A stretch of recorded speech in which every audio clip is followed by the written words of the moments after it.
ओम शांति। 5 सितंबर 2022 के ईश्वरीय महावाक्य। पहले सुनते हैं मुरली के मुख्य पॉइंट्स। बाबा ने कहा, पहली बात यही है, सिर्फ मामेकम याद करो और किसको भी याद करना अज्ञान है।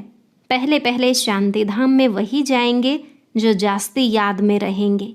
अभी ज्ञान सागर बाप से तुम बच्चों को जो ज्ञान रत्न मिल रहे हैं, इन अविनाशी ज्ञान रत्नों का दानी भी बनना है। देखना चाहिए हम कितना दान करते हैं।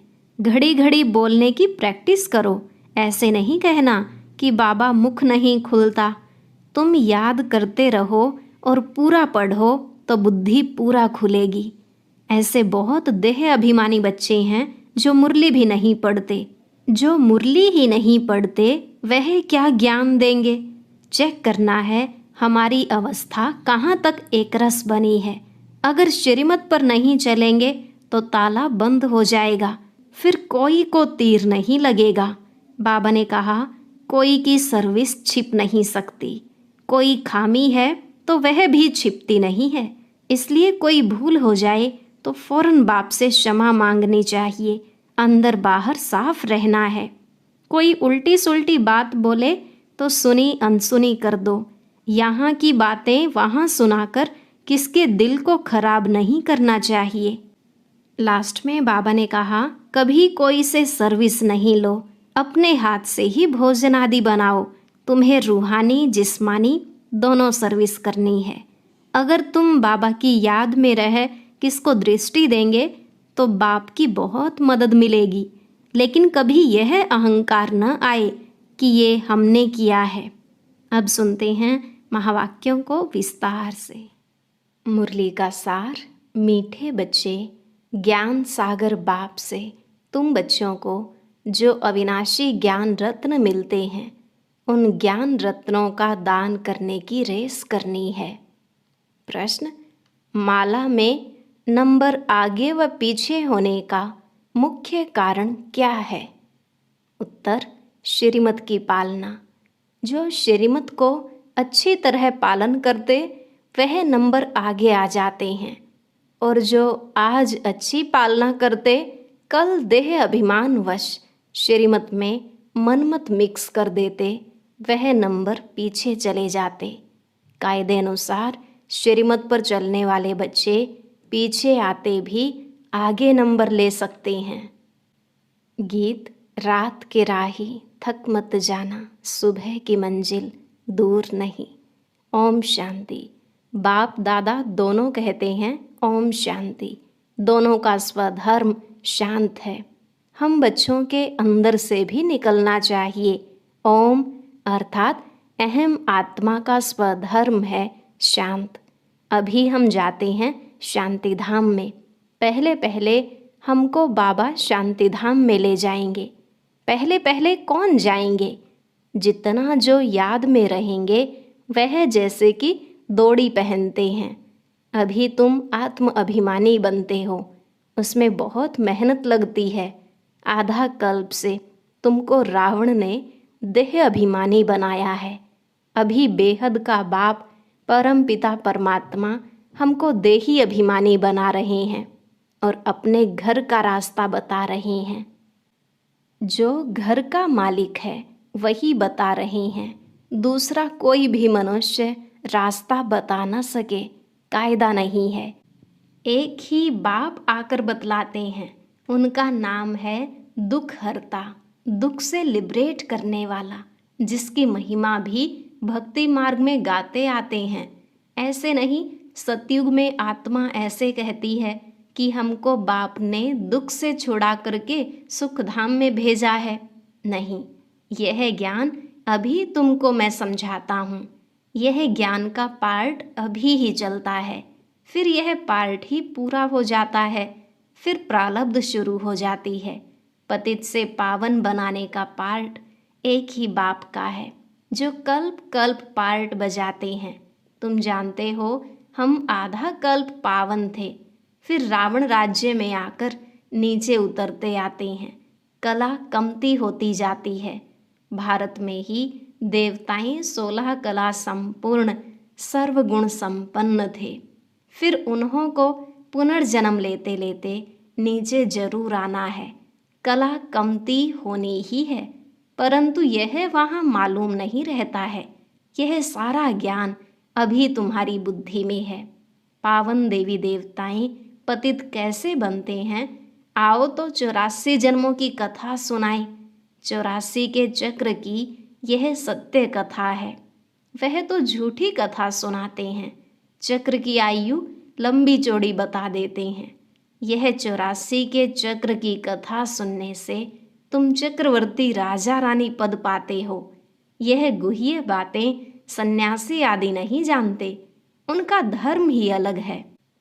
पहले माँ बाप पास जन्म लेते हैं तो मंदिर आदि में जाकर पूजा करते हैं। फिर जब वैराग्य आता है तो घर बार छोड़ चले जाते हैं।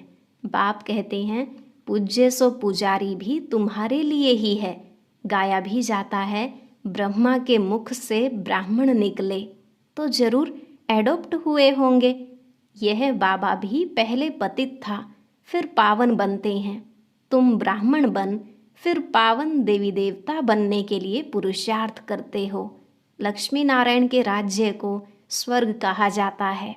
वहाँ है ही अद्वैत धर्म, अद्वैत देवता, तो ताली बज नहीं सकती। वहाँ माया ही नहीं। इस देवी देवता धर्म की महिमा गाई जाती है। सर्वगुण संपन्न, 16 कला संपूर्ण। जब तुम कहाँ लक्ष्मी नारायण के मंदिर में जाते हो तो बोलो, यह सत्य नारायण है ना। इनको सत्य क्यों कहते हैं? क्योंकि आजकल तो झूठ बहुत है।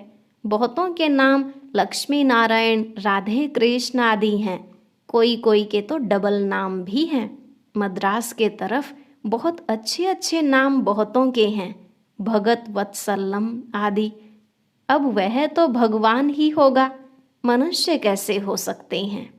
अभी तुम बच्चों की बुद्धि में है आत्माओं का परम पिता परमात्मा सामने बैठा है।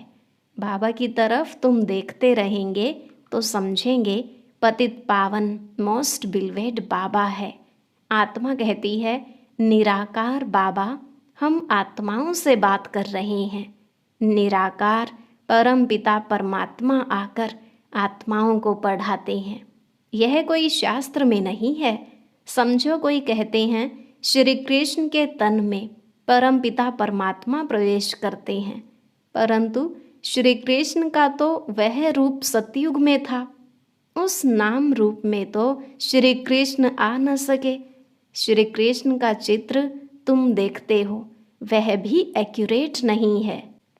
बच्चे दिव्य दृष्टि में देखते हैं, उसका तो फोटो निकाल न सके। बाकी यह मशहूर है, श्री कृष्ण गोरा सतयुग का पहला प्रिंस था, जो फिर विश्व के महाराजा महारानी बनते हैं। लक्ष्मी नारायण से ही राज्य शुरू होता है। राजाई से संवत शुरू होता है ना। सतयुग का पहला संवत है विक्रमाजीत संवत। भल पहले जब श्री कृष्ण जन्मता है, उस समय भी कोई न कोई थोड़े बहुत रहते हैं जिनको वापस जाना है। पतित से पावन बनने का यह संगम युग है ना। जब पूरा पावन बन जाते हैं तो फिर लक्ष्मी नारायण का राज्य नया संवत शुरू हो जाता है, जिनको विष्णुपुरी कहते हैं। विष्णु के 2 रूप लक्ष्मी नारायण से पालना होती है। अभी तुम वह बनने का पुरुषार्थ करते हो। तुम कहेंगे, हम 5000 वर्ष बाद पुरुषार्थ करते हैं बाप से वर्षा लेने। पुरुषार्थ अच्छी रीति करना है। टीचर को मालूम तो रहता है ना कि स्टूडेंट कहाँ तक पास होंगे। तुम बच्चे भी जानते हो कि हमारी एकरस अवस्था कहाँ तक बनती जाती है, कहाँ तक हम बाप से अविनाशी ज्ञान रत्नों का दान ले और फिर दान देते रहते हैं। यह अविनाशी ज्ञान रत्नों का दान और कोई भी नहीं कर सकता है। ज्ञान सागर बाप से यह तुमको ज्ञान रत्न मिलते हैं। वह जिस्मानी हीरे मोती नहीं है। तो तुम बच्चों को फिर अविनाशी ज्ञान रत्नों का दानी भी बनना है। अपने को देखना चाहिए हम कितना दान करते हैं। मम्मा बाबा कितना दान करते हैं, हमारे में जो अच्छे ते अच्छी बहनें हैं कितना अच्छा दान करती हैं। रेस चल रही है ना, फाइनल पास तो हुए भी नहीं हैं, कहेंगे प्रेजेंट समय यह तीखे हैं। आगे जो माला बनाते थे और अभी जो माला बनाए तो बहुत फर्क पड़ जाए। 4-5 नंबर वाले दाने जो थे वह भी मर गए। कई जिनको आगे नंबर में रखते थे वह अब नीचे नंबर में पहुंच गए हैं, नए नए ऊपर आ गए हैं। बाबा तो सब जानते हैं ना, इसलिए कहा जाता है गुड़ जाने गुड़ की गोथरी जाने। बाबा बतलाते भी रहते हैं, आगे तुम्हारी अवस्था अच्छी थी, अब नंबर नीचे चला गया है, क्योंकि कायदे अनुसार श्रीमत पर नहीं चलते हो, अपनी मत पर चलते हो। कोई भी पूछ सकते हैं कि बाबा इस समय अगर हमारा शरीर छूट जाए तो क्या गति को पाएंगे। गीता में कुछ यह अक्षर हैं, आटे में नमक मिसल हैं। सब पुकारते रहते हैं, बाबा हमको रावण राज्य से छुड़ाओ, दुख हरो। सच्चा सच्चा हरिद्वार यह हुआ ना, दुख हरता परम पिता परमात्मा को ही हरि कहा जाता है, न कि श्री कृष्ण को। परम पिता परमात्मा ही दुख हरता सुख करता है। तुम सुख धाम के मालिक बनते हो ना, योग बल से तुम विश्व के मालिक बनते हो। उन्हों का है बाहुबल, शारीरिक बल, जो बुद्धि से बॉम्ब्स निकाले हैं। यहाँ सेना आदि की तो कोई बात नहीं। दुनिया में यह किसको पता ही नहीं कि योग बल से कैसे विश्व की बादशाही मिलती है। बाप ही आकर यह योग सिखलाते हैं। बाप कहते हैं मामेकम याद करो, मैं ज्ञान का सागर हूँ। महिमा गाते हैं ना, ज्ञान का सागर, सुख का सागर, पवित्रता का सागर। ऐसे कभी नहीं कहेंगे योग का सागर, नहीं, योग का सागर कहना रोंग हो जाए। बाप ज्ञान का सागर पतित पावन है, जरूर ज्ञान की ही वर्षा करते होंगे। पहली बात बाप कहते हैं मामेकम याद करो, और किसको भी याद करना अज्ञान है। सृष्टि के आदि मध्य अंत का ज्ञान बाप ही सुनाते हैं। योग के लिए भी शिक्षा देते हैं, और सब योग के लिए उल्टी शिक्षा देंगे। उनको जिस्मानी योग कहा जाता है, शरीर को ठीक रखने के लिए। यह है रूहानी योग। यह राजयोग की बात कहाँ भी है नहीं, सिवाय बाप के और कोई राजयोग सिखला न सके, जानते ही नहीं। तुम यह राजयोग सीखते सीखते चले जाएंगे, जाकर राज्य करेंगे। राजयोग के कोई चित्र थोड़े ही हैं, तुम यह बनाते हो समझाने के लिए, सो भी कोई देखने से तो समझ न सके, समझाना पड़े। यह ब्रह्मा राजयोग सीखकर जाए नारायण बनते हैं। यह बाजू में चित्र हैं। यह सब बातें धारण करना बुद्धि की बात है। इसमें टीचर क्या करेंगे? टीचर बुद्धि को कुछ कर नहीं सकते। कोई कहते हमारी बुद्धि को खोलो, बाबा क्या करे? तुम याद करते रहो और पूरा पढ़ो तो बुद्धि पूरा खुलेगी। बच्चों को पूरा सिखलाया जाता है। बाबा कहो, मम्मा कहो तो जरूर कहेगा, तब तो सीखेगा ना, बिगर कहे सीखेगा कैसे? इसलिए बच्चों का मुख खुलवाया जाता है। मेहनत करनी है, बाप का परिचय देना है। वह है ऊंचे ते ऊंचा भगवान, सबका रचयिता। उनसे सबको स्वर्ग का वर्षा मिलता है। फिर रावण राज्य में वर्षा गंवाते गंवाते नरक बन जाता है। देवताएं पावन थे, फिर पतित बने, फिर पतित पावन बाप आया है। कहते हैं मुझे याद करो तो विकर्म विनाश होंगे, और कोई उपाय है नहीं। योग अग्नि से ही विकारों रूपी खाद निकलेगी।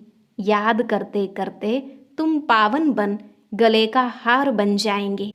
घड़ी घड़ी बोलने की प्रैक्टिस करो, सिर्फ कहना थोड़े ही है। बाबा मुख खुलता नहीं है। श्रीमत पर चल, जितना याद करेंगे उतना ऊंचे पद पाएंगे। श्रीमत पर नहीं चलेंगे तो ताला बंद हो जाएगा। तीर लगेगा नहीं, खुशी का पारा चढ़ेगा नहीं। अपनी मत पर चलेंगे तो बाबा कहेंगे यह तो रावण मत पर है। बहुत देह अभिमानी बच्चे हैं जो मुरली भी नहीं पढ़ते हैं। जो मुरली ही नहीं पढ़ते वह क्या ज्ञान देंगे। अनेक प्रकार की नई नई पॉइंट्स निकलती रहती हैं। देही अभिमानी बनने का पुरुषार्थ करना है। इस पुरानी देह को भी छोड़ देना है। यह तो मरा हुआ चोला है। ऐसे ऐसे अपने से बातें करते रहना है। कोई की सर्विस छिप नहीं सकती। कोई खामी है तो वह भी छिपती नहीं है। माया बड़ी शैतान है। अनेक प्रकार के उल्टे काम कराती रहती है। कोई भूल हो जाए तो फौरन बाप से क्षमा मांगनी चाहिए। अंदर बाहर बहुत साफ होना चाहिए। बहुतों में देह अभिमान बहुत रहता है। बाबा ने समझाया है, कभी कोई से भी सर्विस नहीं लो। अपने हाथ से भोजन आदि बनाओ। रूहानी जिस्मानी दोनों सर्विस करनी है। बाबा की याद में रहे किसको दृष्टि देंगे तो भी बहुत मदद मिलेगी। बाबा खुद प्रवेश कर सर्विस में बहुत मदद करते हैं। वह समझते हैं हमने किया, अहंकार झट आ जाता है। यह नहीं समझते कि बाबा ने करवाया। बाबा प्रवेश होकर सर्विस करवा सकते हैं। फिर तो और ही डबल फोर्स हो गया। किसको लिफ्ट मिली, जाकर ऊंच सर्विस करने लग पड़े तो खुश होना चाहिए ना। इसमें ईर्ष्या की क्या बात है। कभी भी पर चिंतन नहीं करना चाहिए। यहाँ की बातें वहाँ सुनाएंगे। भल कोई ने कुछ कहा भी, फिर भी दूसरे को सुनाकर नुकसान क्यों करना चाहिए। ऐसे तो बहुत झूठी बातें भी बनाते हैं। फलानी तो ऐसी है, यह है। ऐसी झूठी बातें कभी नहीं सुनना। कोई उल्टी सुल्टी बात बोले तो सुनी अनसुनी कर देना चाहिए। किसके दिल को खराब नहीं करना चाहिए। अच्छा, मीठे मीठे सिक्की लधे बच्चों प्रति माता पिता बाप दादा का याद प्यार और गुड मॉर्निंग। रूहानी बाप की रूहानी बच्चों को नमस्ते। रूहानी बच्चों की रूहानी बाप दादा को नमस्ते नमस्ते, गुड मॉर्निंग। शुक्रिया बाबा, शुक्रिया। धारणा के लिए मुख्य सार। पहला पॉइंट, बाप से अंदर बाहर साफ रहना है। कोई भी भूल हो जाए तो फौरन क्षमा मांगना है। रूहानी जिस्मानी दोनों प्रकार की सेवा करनी है। दूसरा, कभी भी ईर्ष्या के कारण एक दो का परचिंतन नहीं करना है। कोई किसी के प्रति उल्टी सुल्टी बातें सुनाए तो सुनी अनसुनी कर देना है। वर्णन करके किसी की दिल खराब नहीं करना है। आज का वरदान, फ्राक दिल बन दुखी अशांत आत्माओं को खुशी का दान देने वाले मास्टर रहम दिल भव। फ्राक दिल बन दुखी अशांत आत्माओं को खुशी का दान देने वाले मास्टर रहम दिल भव। बाबा ने कहा, वर्तमान समय लोगों को और सब कुछ मिल सकता है, लेकिन सच्ची खुशी नहीं मिल सकती। इसलिए ऐसे समय पर दुखी अशांत आत्माओं को खुशी की अनुभूति करा दो तो वे दिल से दुआएं देंगी। आप दाता के बच्चे हो तो फ्राक दिली से खुशी का खजाना बांटो। रहम दिल के गुण को इमर्ज करो। कभी भी यह नहीं सोचो कि यह तो सुनने वाले ही नहीं हैं। भल कोई अपोजिशन भी करे तो भी आपको रहम की भावना नहीं छोड़नी है। रहम भावना, शुभ भावना फल अवश्य देती है। स्लोगन, ज्ञान योग की पालना ही रूहानी पालना है। इस पालना से शक्तिशाली बनो और बनाओ। ज्ञान योग की पालना ही रूहानी पालना है। इस पालना से शक्तिशाली बनो और बनाओ।